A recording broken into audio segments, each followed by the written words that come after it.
अस्सलामुअलैकुम, welcome to my YouTube channel.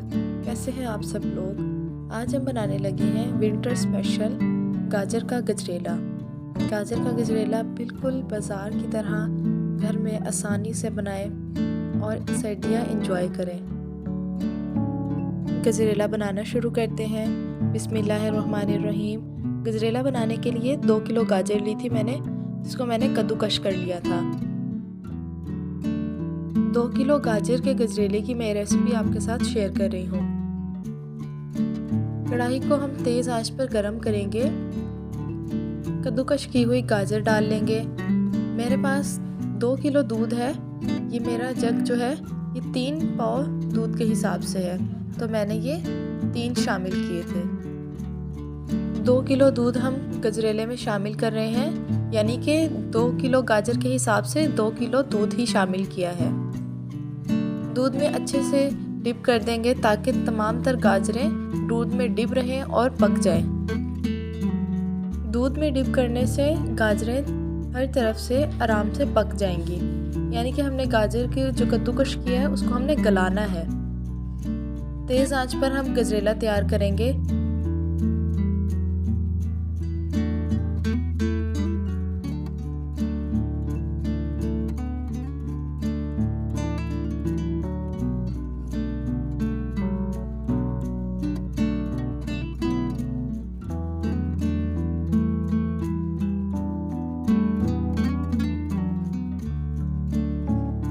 तेज़ आंच पर हम तकरीबन 10 मिनट तक इसको उबाल आने देने तक पकाएंगे, और जब इसमें 3 से 4 मरतबा उबाल आ जाएगा तब हम ढककर पकाएंगे। ढककर 1 घंटे के लिए पहले पकाया था, और फिर गाजर की हम थिकनेस चेक कर लेंगे कि गाजर अभी तक सॉफ्ट हुई है या फिर हार्ड है। देखिए दूध का कलर चेंज हो गया है। पहले की निस्बत दूध का कलर में पीलापन आया है, और गाजर को चेक कर लेंगे। गाजर अल्हम्दुलिल्लाह नरम हो गई है। थोड़े से मज़ीद पकने के बाद गाजर बिल्कुल नरम हो जाएगी, जितनी हमें गजरेले के लिए चाहिए।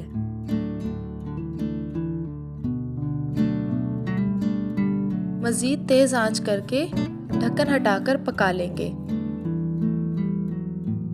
जब आधा दूध खुश्क हो जाएगा, यानी कि हमने 2 किलो दूध डाला था, उस हिसाब से जब 1 किलो दूध रह जाएगा तब हम चीनी शामिल करेंगे, क्योंकि चीनी भी अपना पानी छोड़ लेगी, तो इसी में ये गाजरें पक जाएंगी आराम से।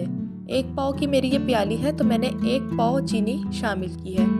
ये परफेक्ट मीठा रहा था। अगर आप मीठा ज़्यादा खाते हैं तो आप ज़्यादा भी शामिल कर सकते हैं। अगर आप मीठा कम खाते हैं तो आप इससे हाफ क्वांटिटी भी कर सकते हैं। हमारे घर में मीठा नॉर्मल खाया जाता है, तो इसलिए मैंने 1 पाव चीनी डाली थी 2 किलो गजरेले के लिए। चीनी ने अपना पानी छोड़ा है, अब वो भी इसी में ही खुश्क हो जाएगा। जितनी ज़्यादा देर तक हम ये गजरेला पकाएंगे उतना ही जायका आएगा इसमें, दूध का जायका उतना ही अच्छा आएगा। अगर आपने मेरा चैनल अभी तक सब्सक्राइब नहीं किया, मेरे चैनल को सब्सक्राइब करें, बेल आइकन को प्रेस करें। इससे आने वाली हर न्यू वीडियोस का नोटिफिकेशन आप तक बआसानी पहुंच सकता है। तेज़ आंच पर गजरेले में जो दूध है उसको खुश्क कर लेंगे, और खुश्क करने के बाद हम गजरेले की भुनाई करेंगे। दूध अल्हम्दुलिल्लाह खुश्क हो गया है। अब हम इसमें ऑयल शामिल करेंगे। ऑयल भी मैंने 1 पाव ही लिया था। अगर आप ऑयल की जगह देसी घी शामिल करना चाहते हैं तो आप देसी घी भी शामिल कर सकते हैं। मैंने यहाँ पर ऑयल शामिल किया है।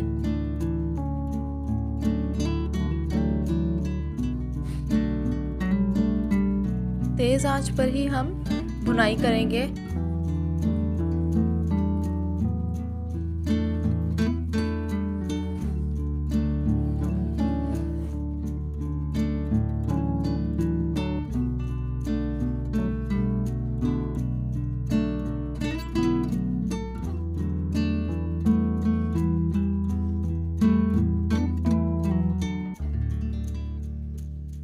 जितनी अच्छी हम भुनाई करेंगे उतना ही गजरेले में जायका आएगा।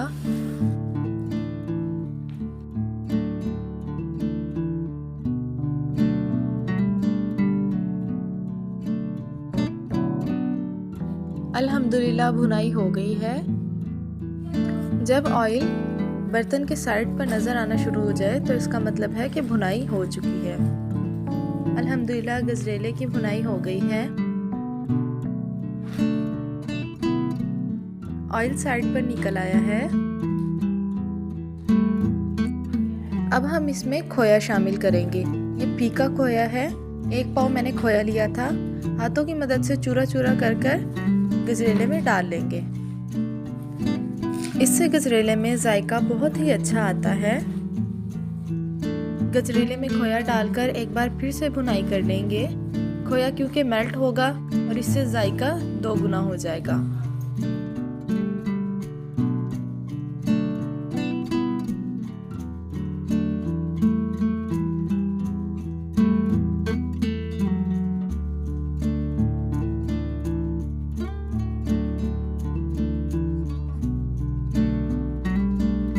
अल्हम्दुलिल्लाह भुनाई हो गई है। अब इसमें से मैं 3 हिस्से गजरेला निकाल लूँगी और जो सर्विंग के लिए मैंने 1 हिस्से गजरेला रखा था उसमें 2 अदद अंडे उन्हें अच्छे से फेंट लेंगे और इसमें शामिल कर देंगे। अक्सर लोग अंडे पसंद नहीं करते तो आप इसको स्किप भी कर सकते हैं। मेरे घर में अंडों वाला ही गजरेला खाया जाता है तो मैं इसमें अंडे शामिल कर रही हूँ। जब आप सर्व करने लगें अंडे फेंट कर इसी तरह से गर्मा गर्म सर्व कीजिएगा। ये 1 प्लेट की सर्विंग है। 1 प्लेट की सर्विंग के लिए मैंने 2 अंडे फेंट कर शामिल किए थे। आप चाहें तो कम या ज़्यादा भी कर सकते हैं। अंडों को मुकम्मल तौर पर गजरेले में ही पकाएंगे और इसके छोटे छोटे टुकड़े कर लेंगे। अल्हम्दुलिल्लाह गजरेला तैयार है।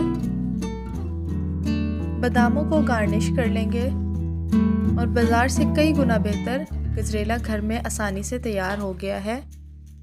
रेसिपी पसंद आए तो लाइक करें, शेयर करें, कमेंट करें। न्यू रेसिपीज़ के लिए कमेंट्स करें। अपना फीडबैक लाजमी दें। दुआ में याद रखें। अल्लाह हाफिज़।